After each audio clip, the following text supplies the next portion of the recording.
मुझसे कोई पूछता है कि राम कथा की सबसे महत्वपूर्ण रात्रि कौन सी है, जिस दिन लक्ष्मण को मूर्छा आई वो भी महत्वपूर्ण नहीं थी, क्योंकि पता था कि बच जाएंगे। जिस दिन सीता का अपहरण हुआ वो रात्रि भी महत्वपूर्ण नहीं थी। यही रात महत्वपूर्ण थी, यही रात अंतिम, यही रात भारी, जिसमें भरत, शत्रुघ्न, तीनों माताएं, गुरु वशिष्ठ, ससुर साहब, सास सब आए हैं कि बस राम लौट चलो। और मैं इसलिए भरत पर फिदा हूं कि भरत इतिहास का अकेला पात्र है जिसकी गलती नहीं है फिर भी प्रायश्चित कर रहा है। चित्रकूट में रात्रि का समय है, चांदनी खिली हुई है, चंद्रमा निकला हुआ है। ये वो पल था जहां से राम की कहानी पलट सकती थी। अगर दशरथ के अंधेरे कक्ष का एक निर्णय राम को इस जंगल तक लाया है मित्रों, तो आज इस पूर्णमासी के चांद के नीचे का राम का एक निर्णय राम को वापस अयोध्या ले जा सकता है या लंका ले जा सकता है। ये वो रात थी। मुझसे कोई पूछता है कि राम कथा की सबसे महत्वपूर्ण रात्रि कौन सी है, जिस दिन लक्ष्मण को मूर्छा आई वो भी महत्वपूर्ण नहीं थी, क्योंकि पता था कि बच जाएंगे। जिस दिन सीता का अपहरण हुआ वो रात्रि भी महत्वपूर्ण नहीं थी। यही रात महत्वपूर्ण थी, यही रात अंतिम, यही रात भारी, जिसमें भरत, शत्रुघ्न, तीनों माताएं, गुरु वशिष्ठ, ससुर साहब, सास सब आए हैं कि बस राम लौट चलो। तदनंतर बैठी सभा उटज के आगे, नीले वितान के तले दीप बहु जागे, टकटकी लगाए नयन सुरों के थे वे। सब देख रहे थे, परिणाम उत्सुक उन भयातुरों के थे वे। वह चंद्रलोक था कहां चांदनी वैसी, प्रभु बोले गिरा गंभीर गूढ़ निधि जैसी। जब सबने खाना खा लिया, सबने पानी पी लिया, तब भगवान ने सबको बिठाकर पूछा। क्या सवाल पहला? भरत जैसे आदमी से, हे भरत भद्र, अब कहो अभीप्सित अपना। इतनी दूर चल के आए हो, बताओ क्या चाहिए। सब सजग हो गए, भंग हुआ ज्यों सपना। एक बात पूछी कि बेटा बताओ क्यों आए हो, तो क्या बोले भरत? हे आर्य रहा क्या भरत अभीप्सित अब भी। आप मुझसे पूछते हो कि मुझे क्या चाहिए? मुझे तो सब मिल गया भैया। इसी दिन के लिए तो मेरा जन्म हुआ था, पिताजी मर गए मेरे कारण, आप जंगल में बैठे हो मेरे कारण, सोने के आभूषण पहनने वाली मेरी भाभी एक वलकल पहने हुए मेरे कारण, जिसके सर पर अयोध्या का राजमुकुट होना चाहिए था उसके सिर पर जटाजूट है मेरे कारण। हे आर्य रहा क्या भरत अभीप्सित अब भी, मिल गया अकंटक राज्य उसे जब तब भी। पाया तुमने तरुतले अरण्य बसेरा, रह गया अभीप्सित शेष तदपि क्या मेरा। और मैं इसलिए भरत पर फिदा हूं कि भरत इतिहास का अकेला पात्र है जिसकी गलती नहीं है फिर भी प्रायश्चित कर रहा है।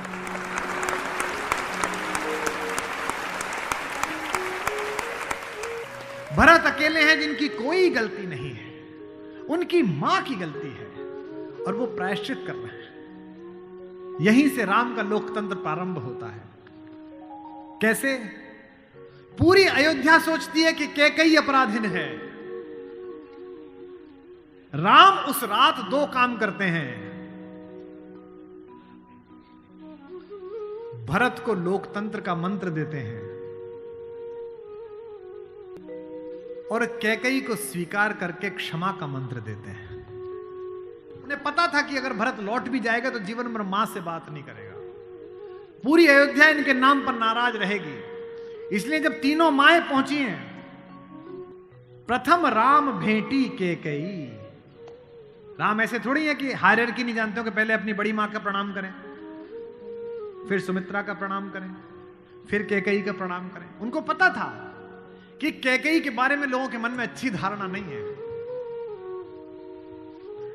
अगर देश के प्रधानमंत्री या आपके प्रदेश की मुख्यमंत्री किसी ऐसे व्यक्ति को मिल लें जिसके बारे में आपकी अच्छी धारणा न बन रही हो, तो आपकी धारणा बदलती है कि प्रधानमंत्री मिले थे, मुख्यमंत्री मिली थी, इसका मतलब अच्छा है। अगर ऐसे व्यक्ति की प्रशंसा कर दें, वो तो राम है, उनको पता है कि कैकेयी की मनोदशा कैसी है। और कैकेयी खुद कहती भी है, कहती है बेटे मुझसे जो अपराध हुआ है वो किसी से नहीं हुआ है। कहते आते थे अभी सभी नरदेही, माता न कुमाता पुत्र को पुत्र भले ही, पर हाय आज यह सुने विरुद्ध विधाता, है पुत्र पुत्र ही बनी कुमाता माता। क्या कहती हैं? युग युग तक चलती रहे कठोर कहानी, थी रघुकुल में भी एक अभागिन रानी, थूके मुझ पर त्रैलोक्य भले ही थूके, जो कोई कह सके कहे क्यों चूके। लेकिन एक बात मांगती हूं राम तेरे दरबार में, छीने न भरत का किंतु मातृपद मुझसे, रे राम दुहाई करूं और क्या तुझसे।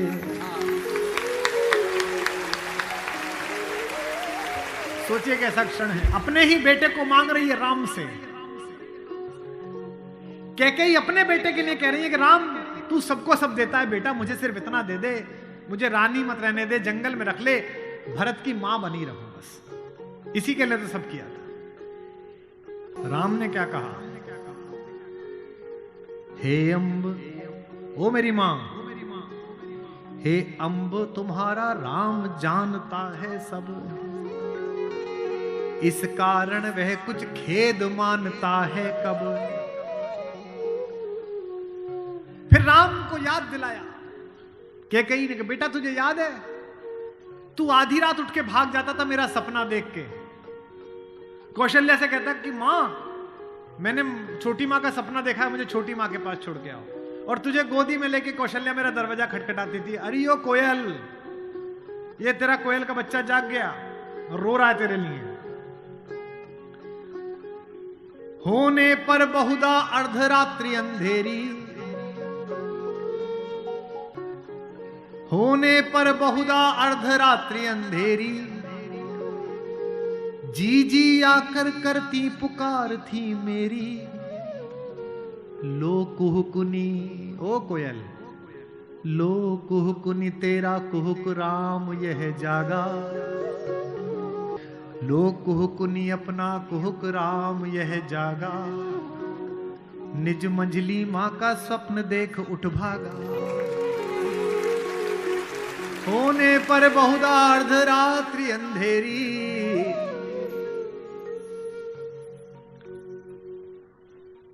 राम ने क्या कहा? मैं वही राम तू वही कैकेयी मेरी, कि 100 बार धन्य वह एक लाल की माई। कौन? 100 बार धन्य वह एक लाल की माई, जिस जननी ने है जना भरत सा भाई।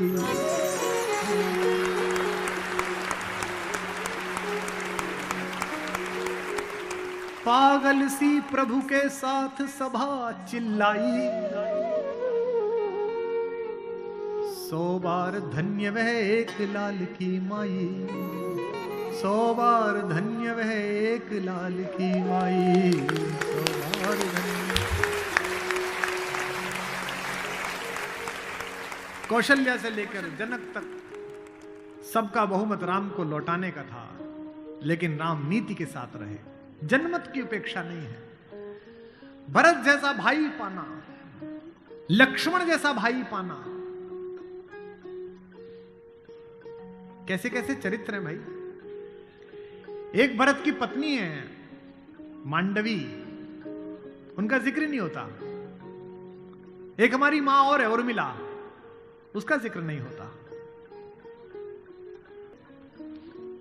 उर्मिला का कलेजा देखिए, मांडवी का कलेजा देखिए। जिस दिन लौटने के बाद भरत ने राज्य संभाल लिया, भाई की पादुकाएं रखकर सिंहासन पर कौशल्या जाग रही थी। उन्होंने देखा कि ऊपर कोई घूम रहा है, कोई छाया घूम रही है महल में, अंतःपुर में। तो वो ऊपर गई तो देखा मांडवी घूम रही थी, भरत की पत्नी। तो कौशल्या ने पूछा कि बेटा तू सोई नहीं? उसने कहा हां मां मैं अभी जाग रही हूं। भरत सो गया होगा बेटा, तो उसके कक्ष में चली जा। तो कौशल्य से मांडवी ने कहा कि मां वो तो है ही नहीं यहां, कहां गया? बोले उन्होंने कहा कि भैया जब तक जमीन पे सोएंगे, भैया जब तक जंगल में रहेंगे, मैं महल में नहीं रहूंगा। वो अयोध्या के बाहर जो नंदीग्राम दिखता है ना, वहां दूर, वहां उन्होंने कुटिया बना ली है, प्राइम मिनिस्टर ऑफिस वहीं बना लिया, वहीं फाइल मंगाते हैं। तुझे नहीं ले गया? संकोच में पड़ी हुई मांडवी ने कहा मां मैंने तो कहा था आप जंगल में अकेले कैसे रहेंगे कुटिया में, मैं सेवा कर दूंगी, ले चलो। उन्होंने कहा नहीं, भाभी राम भैया के साथ चली गई हैं, तीनों माओं को देखने के लिए कोई नहीं है, तुम यहीं रहो, उनकी जिम्मेदारी हम पर है। कौशल्या ने कहा कि बेटा सो जा। बोले मां वो उनकी कुटिया दिख रही है, उसमें अभी दीपक जला हुआ है, यानी कि वो अभी काम कर रहे हैं। एक बार वो दीपक मंगल हो जाए, अंधकार हो जाए, तो मैं भी जाकर सो जाऊंगी। ऐसी मांगी।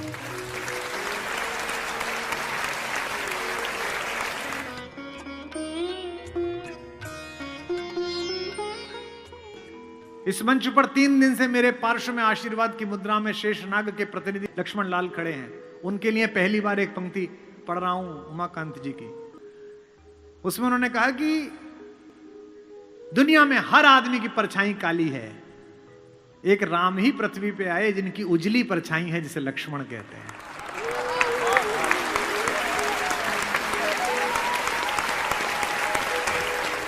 ये राम की उजली परछाई है। बाबा ने अच्छी बात लिखी है, 12 से निज हितपति जानी, लक्ष्मण राम चरण रति मानी। मेरा एक बड़ा प्रिय कवि है, बच्चा वो लखीमपुर से आगे एक गांव में रहता है, ज्ञान प्रकाश आकुल। ज्ञान ने छंद भेजा, रात सुनिएगा। 4 बच्चे पैदा हुए, थोड़े थोड़े अंतर पर पालने में लिटाए गए,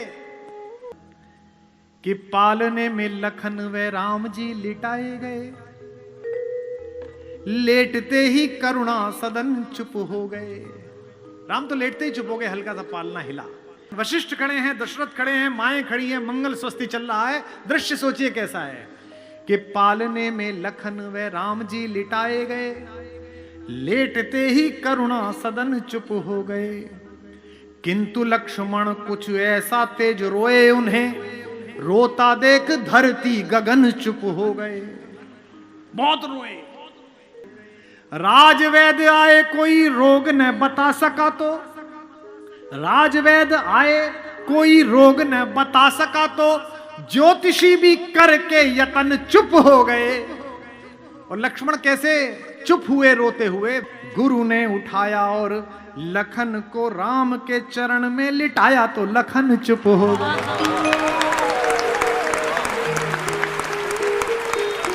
गुरु ने उठाया और लखन को राम के चरण में लिटाया तो लखन चुप हो गए। और वो नोएडा वाले, मैंने परसों बताए थे आपको कि कुमार जी अपने अपने राम करानी है। उनका क्या हो गया? और छोटे भाई से मुकदमा चल रहा था जमीन का, वो जीत गया। वाह, राम की कहानी सुनेंगे भाई पर मुकदमा करके। नैतिकता को कोई कुआं भी ना मिले जिसमें डूब के मर जाए। दूसरी मां हमारी मां सुमित्रा। लक्ष्मण पूछने के लिए गए कि मां मैं अयोध्या में रहूं या भैया जंगल जा रहे हैं उनके साथ चला जाऊं? तो मां ने क्या कहा? अयोध्या? कौन सी अयोध्या? जो पे राम सिया वन जाई। सुमित्रा जैसी मां, लक्ष्मण जैसा प्यारा सा बच्चा, कहती है बेटा जो पे राम सिया वन जाई, अवध तुम्हार काम का चुनाई। अवध में तुम्हारा क्या काम है?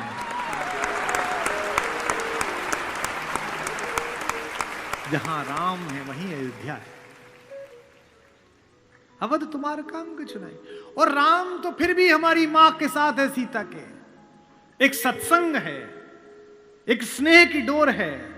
माना कि गृहस्थ में नहीं है, तपस्या का जीवन है, लेकिन फिर भी एक दूसरे की सुन तो रहे हैं। और यहां पति पत्नी बैठे हो तो वो इस बात को महसूस करेंगे जो 20 वर्ष 25 वर्ष बिता चुके हैं। एक समय आता है जब आपका कोई प्रेम का बहुत ज्यादा डोर नहीं होती, एक दूसरे के साहचर्य की होती है कि रहनी चाहिए यहीं। और पति को भी लगता है ये रहनी चाहिए और पत्नी को भी लगता है कि रहना चाहिए। हमारे महेश्वर तिवारी ने पंक्ति लिखी है, इस हॉल में बैठी सारी भाभियों को और माओं को समर्पित करता हूं। एक तुम्हारा होना क्या से क्या कर देता है, एक तुम्हारा होना क्या से क्या कर देता है, बेजुबान छत दीवारों को घर कर देता है। राम के साथ तो फिर भी सीता हैं। हमारी माता उर्मिला तो अकेली हैं।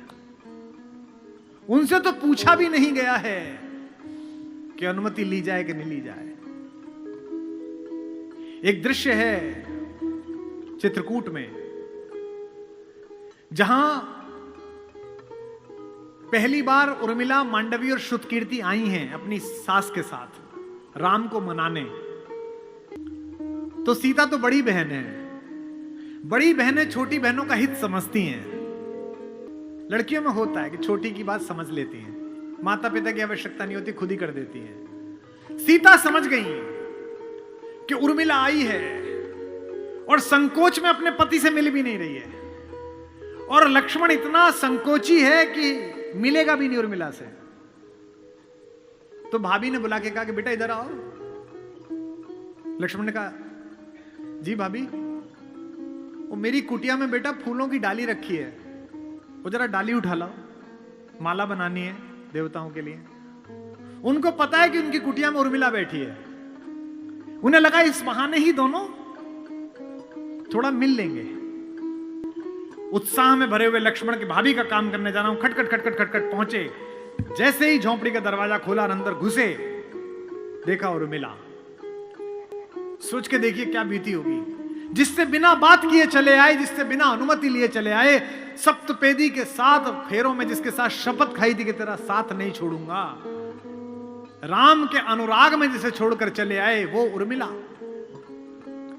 और जिसने अपनी बड़ी बहन सीता को आदर्श माना और इस बात को स्वीकार कर लिया कि कोई बात नहीं, चले गए तो कोई बात नहीं, वो लक्ष्मण दोनों एक दूसरे के साथ कैसे सामने आए होंगे।